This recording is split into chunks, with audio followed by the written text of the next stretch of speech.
How to tag someone on Facebook after posting. First, open Facebook. Tap on the profile icon that you can see at the bottom right corner. Scroll down in order to find the post. Find the post where you want to tag someone. Tap on the three dots right above that post. Tap on the option Edit Post. Now you can edit the post according to your choice. Tap on this option People that you can see on the screen. Now you can tag the people. Search for the people that you want to tag. See the results and check on the box right next to the profile. Now what you have to do is go back, tap on the option Save. Wait for a while. You can refresh the Facebook feed.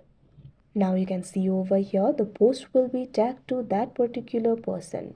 Like this, you'll be able to tag someone after posting on Facebook. That's it for this video. Thank you for watching.